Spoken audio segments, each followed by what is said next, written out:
I have something I want to share being at the stadium this past Saturday for the Minnesota game. As an alumni, I was embarrassed by the lack of showing of the students in the student section. Not only could they not fill in their area in the lower bowl, their area carved out in the upper stands was empty, literally empty.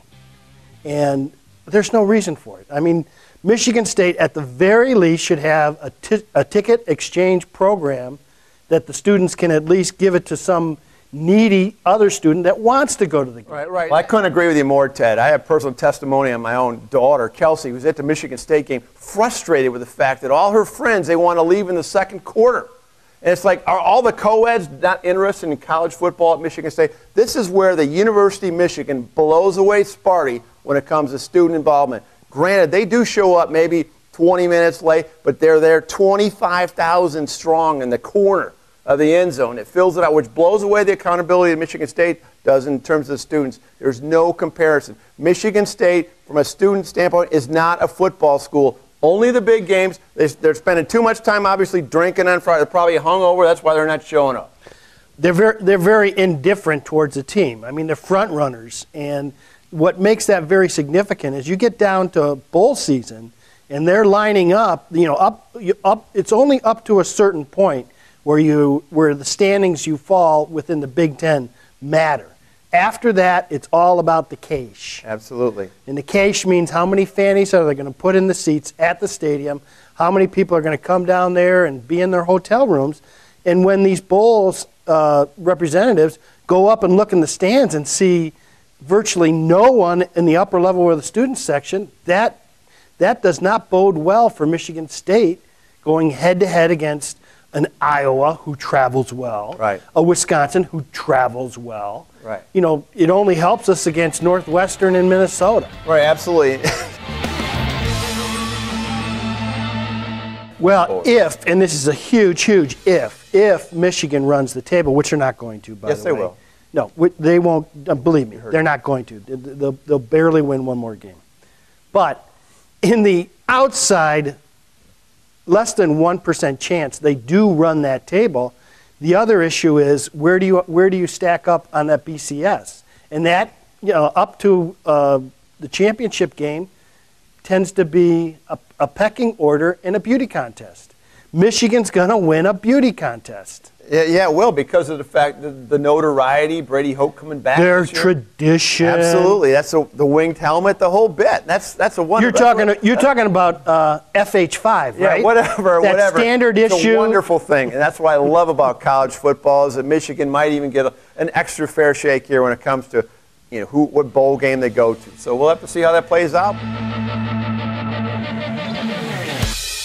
January, Ted, of 2001 was the absolute lowest point for me as a Michigan fan. The Spartans. Lowest point. How could it be the lowest point? I'll tell you what. Lower than the timeout. Oh, way lower than the timeout. Oh, okay. This has got to be terrible. This was terrible. Okay, in 2000, Sparty wins the national championship. Mateen Cleaves. The following year, Jay Rich is a sophomore. Okay, Michigan's got a point guard named Avery Queen. I had season tickets, believe it or not. Chris Young was a stud center. Gary Coleman. From Detroit Catholic Central.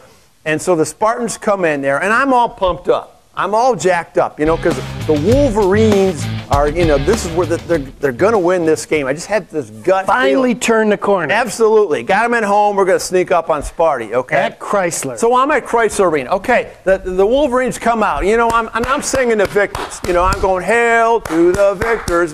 I'm doing all that stuff. And what happens? Here comes Sparty out of the tunnel doing their little circle jerk, like this. And all of a sudden I'm hearing, go green, go white, go green, go white. And I'm trying to sing the victors, and I'm going, I can't even hear myself. It was so humiliating, okay? Then the game starts out. Michigan jumps up 9-5.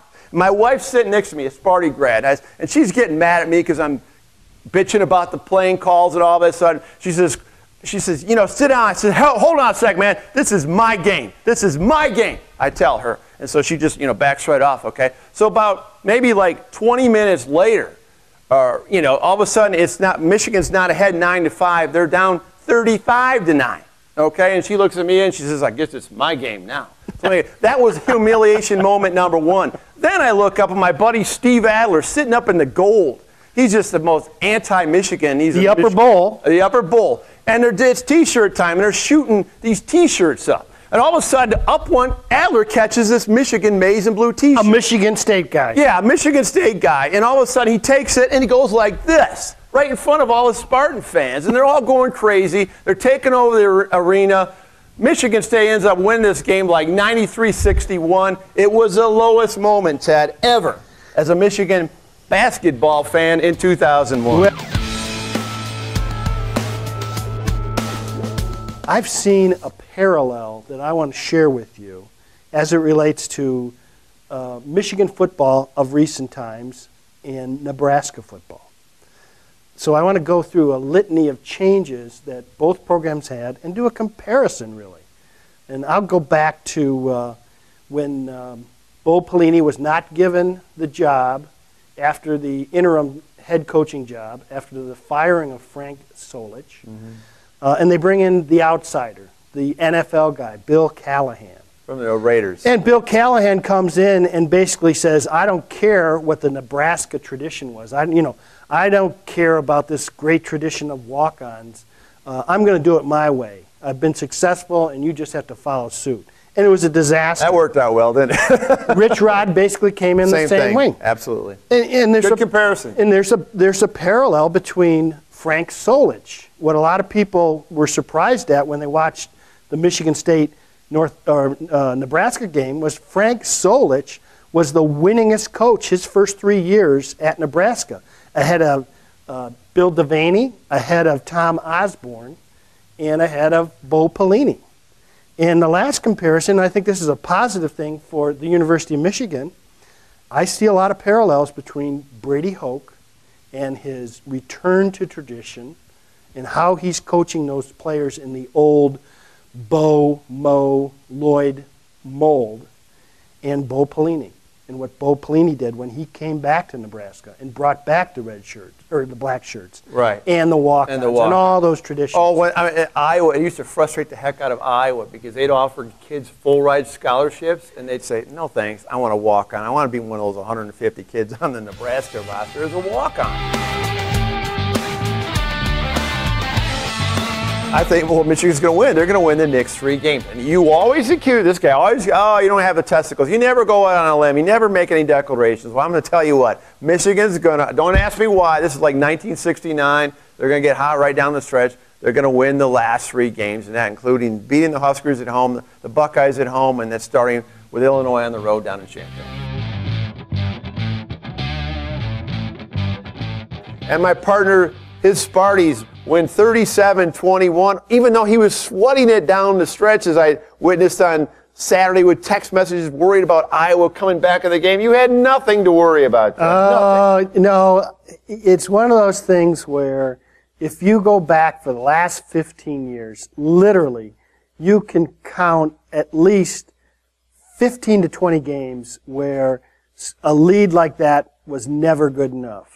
You know, there were Purdue games, there were Notre Dame games, there were Michigan games, there were Minnesota games.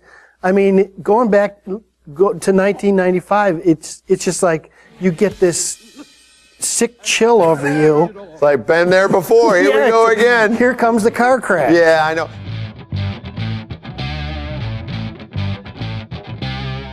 I've got a scenario for you that I'd like to explore a little bit at this segment. What if, as we both predicted, Michigan and Michigan State run the table? Now, in that case, Michigan State would go to the Big Ten Championship. All right, one more what if. At that Big Ten Championship, Michigan State loses a squeaker against whoever the leader's winner is. You mean the Wisconsin Badgers? Well, we'll see. Okay, in that scenario, Michigan State is sitting there at 10-3, correct? Michigan is basically in the clubhouse the week before at 10-2. At 10-2. Right. What does that play out with the Bulls? Well, I think, believe it or not, and I hope I'm wrong on this, so even though State's going to get the better bowl if it's a close game. But that's a big if, because it's not going to be a close game. If Wisconsin plays Michigan State, it's going to be a 17, 21-point victory for the Badgers. Okay? That's what you're predicting. Yeah, that's what I'm predicting. So you're guaranteeing that. Well, I mean, guarantee as much as a fan can guarantee, but it'll be different. That's my prediction. It'll be different than in East Lansing. It's a neutral site. I think obviously if it's Wisconsin, they're going to travel well. Oh yeah. They're going to play well too. If you look at the scenarios of who's going to come out of the leaders division, you're really talking about potentially Wisconsin, Ohio State, Penn State. Right, and any of those three teams are going to travel well. Michigan State, it's what, a 4-hour drive down to Indianapolis? Yeah, no more. We'll travel well. Oh yeah, and if it's Ohio State or Penn State, Michigan State's going to end up going to the Rose Bowl. God forbid that happens for the first time since the '87 campaign. It's not going to happen. Wisconsin's going to run the table. They're going to be down there, and there's going to be a little payback going on. Let me tell you why that has happened, and it's happened to a lot of Big Ten teams over the last couple of years. And it's because they've gotten 2 BCS bids in these past few years. What that creates is a mismatch in the other bowls, the trickle-down bowls. Which State has been part of, because they've never been in the BCS ever. Okay, fine. But the problem is you get a mismatch. And believe it or not, even a 3-loss Alabama team was a mismatch for Michigan State last year. And that clearly was played out we saw that. in the game. First half. I think if you look at a lot of these mismatches, because a Big Ten team would leapfrog into that second BCS slot, you're creating in what are natural matchups, mismatches with the SEC number 2 team versus the Big Ten team. And on down the line in the slotting. Well, that's a valid point, but everything was on Sparty this weekend. Wasn't it a beautiful USS weekend? Carl Vinson playing the Carrier Classic. I'll tell you what, I look forward to that because I just wanted to see how it played out, and it was pretty impressive, I will admit. Have you seen some of the photography from there, too? The sunset in the background, the clouds. It was wild. Beautiful San Diego Harbor. Right. We've been there many times. Michigan State, admittedly, was somewhat mismatched with the number 1 team, preseason number 1 team, North Carolina. Very impressed with some play of the younger players, especially Brandon Dawson. Rebounding, I think, was excellent. Shooting left something to be desired. Yeah, and I'm a stalker on the Red Cedar message board. And some of these people, even though they drive me nuts, these young Spartan alumni, I have to laugh at some of their statements because one of them was, watching Austin Thornton out there playing in this game is exactly the way I would be playing in this game. But the poor guy, he's a captain this year, but I'm telling you what, his shot was not even close to falling. I felt bad for him. Well, that's also, I think you get caught up in the environment. I don't think that North Carolina bigs especially played well. I think, Henson had a bunch of blocks. He was just a man-child. But, Zeller didn't play especially well. No. He didn't play up to his potential. The missed shots, I think, some of it was, playing outdoors, and some of it, I think, is just getting all caught up and excited and hyperventilating.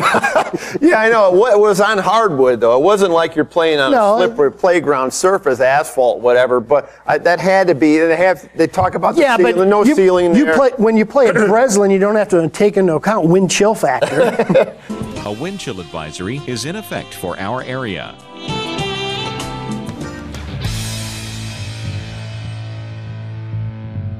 Hey, let's talk about Michigan. Well, the whole nation was just riveted to the Carrier Classic. There was another game that night. I know where you're going on this one. Playing the Bulldogs of Ferris State on a Friday night. Congratulations on that outstanding win against the Bulldogs.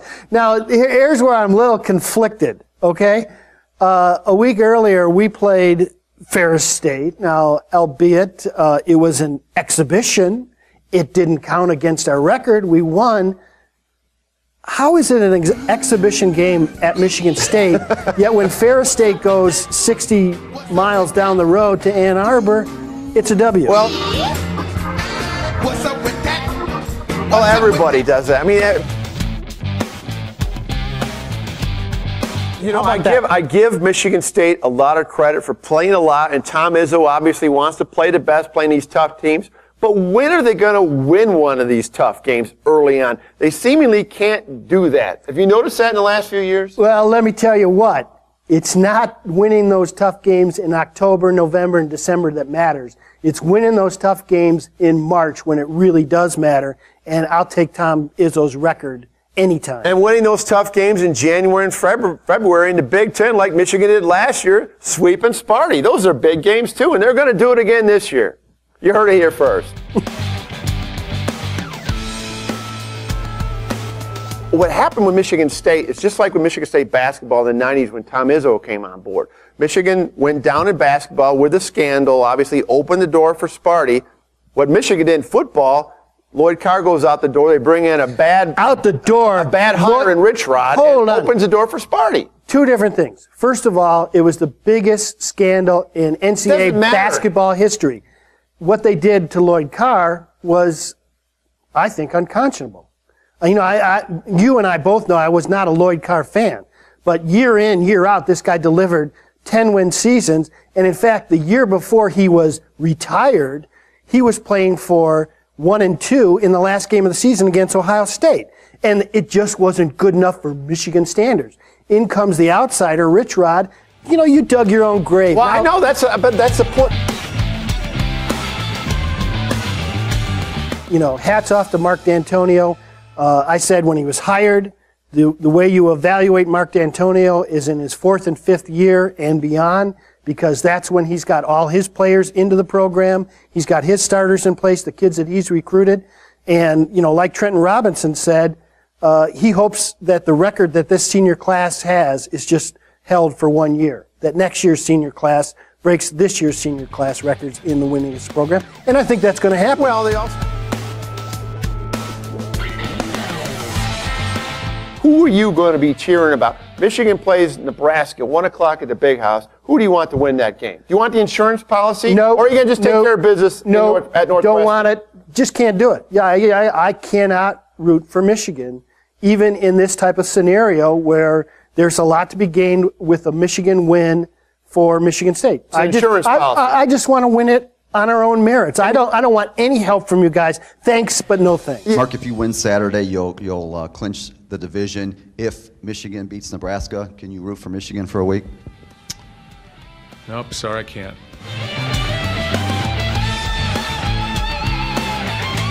I got a kick out of Michigan State, Mark Hollis delivering, having the Legends hat, giving them the Legends trophy. Hey. That's a division. Who gives a rep as winning a Big Ten title? Wait a minute, okay?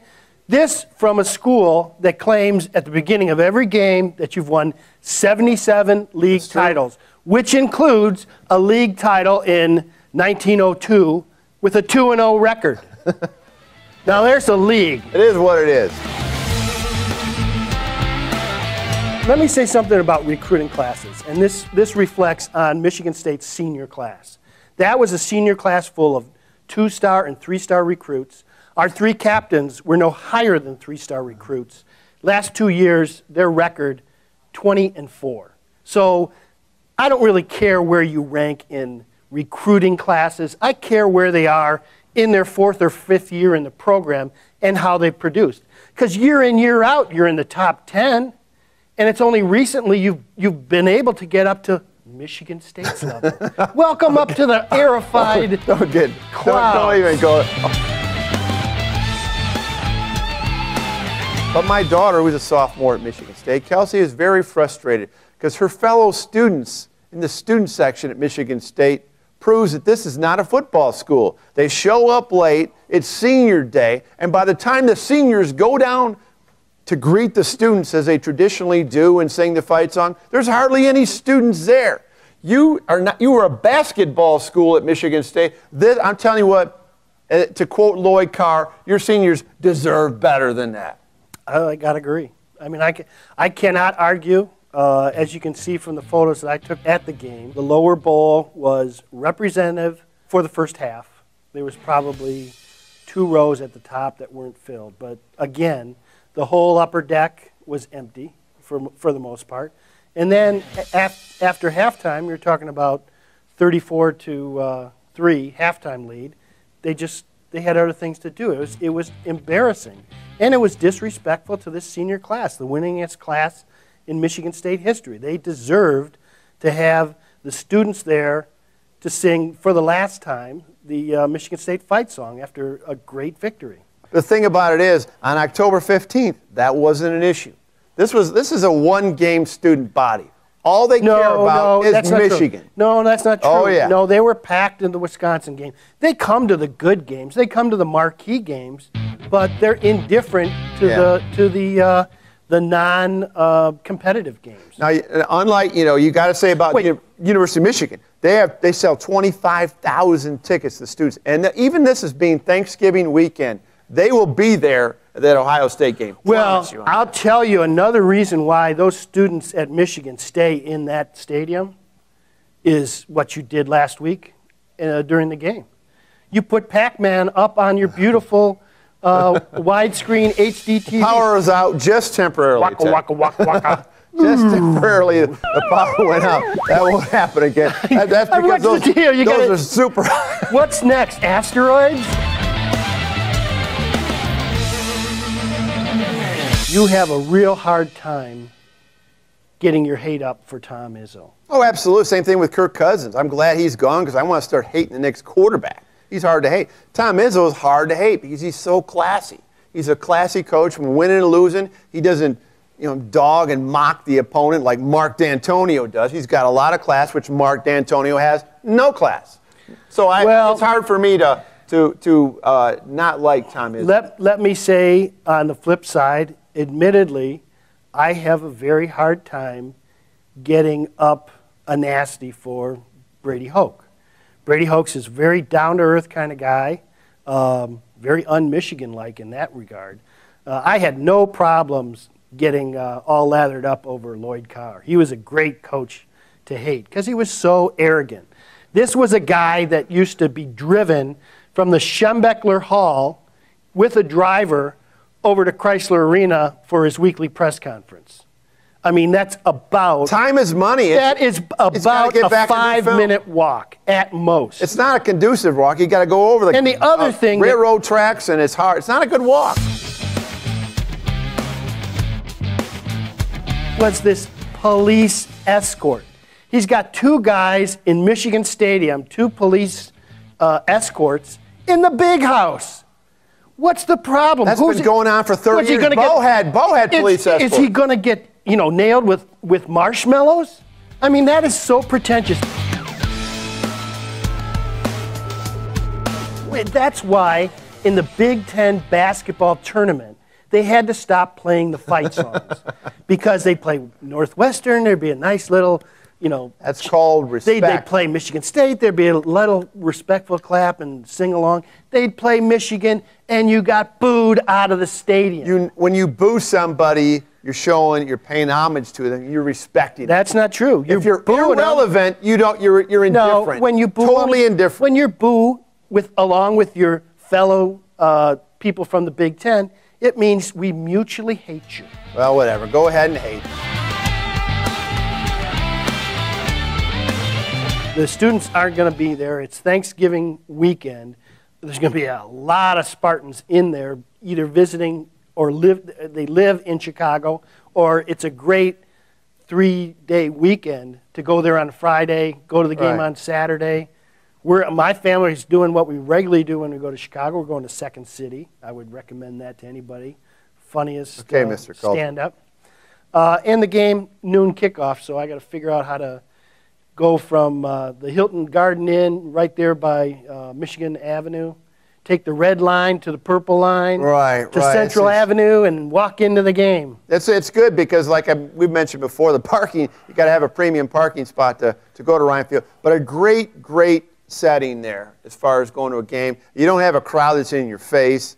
This is kind of a geeky school, if you will, so they don't have the animosity-filled fans. Hey, my daughter was this far from going to Northwestern, and I was both upset she didn't get in and happy I didn't have to write that $40,000 check. Or $50,000. It's crazy. Now, let's get to your little game in Ann Arbor, all right? Greatest rivalry in all of sports. Beat a 6 Collegiate or pro? beat a 6-6 OSU deflated team and rushes the field. Act like you've been there. Gee. Well, hey, you know what? We haven't been there. We haven't beaten Ohio State in 7 years. Actually, it's 2,926 days, not 66 days. That's long enough. No, wait a minute. Every time, I'm going to start a new thing. Every time you call him Sparty, I'm going to call you Scum. How's that? Oh, Sparty versus Scum. Yeah, Yeah, that's really let's talk- comparable. let's That's your mascot. Our mascot isn't Scum. Your mascot's Sparty. I'm calling you Sparty.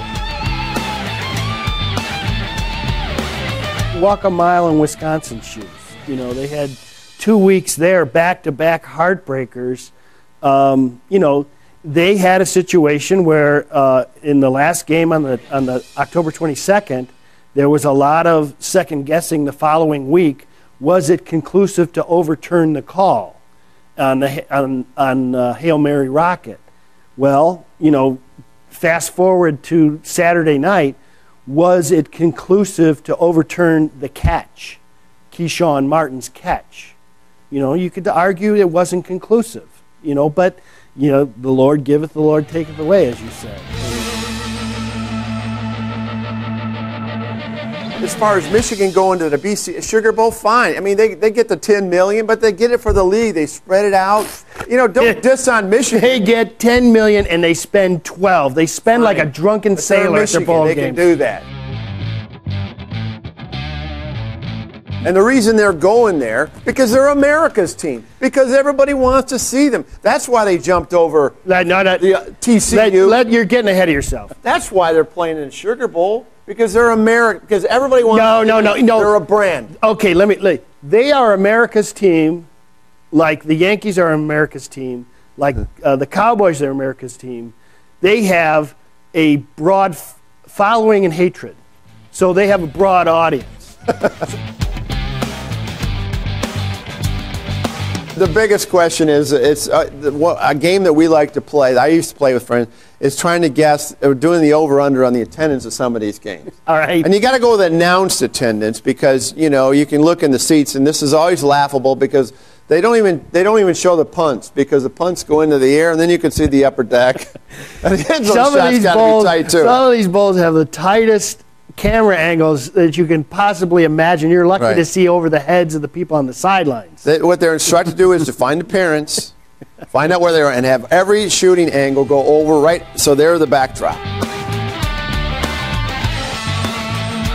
I don't know. I think that's a win. It's all about attitude. It's the attitude of these That's teams. very true. And we talked about this a couple years ago.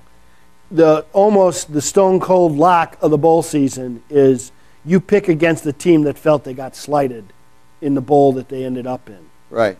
Because almost to a team in those situations, that team is going to end up getting beat.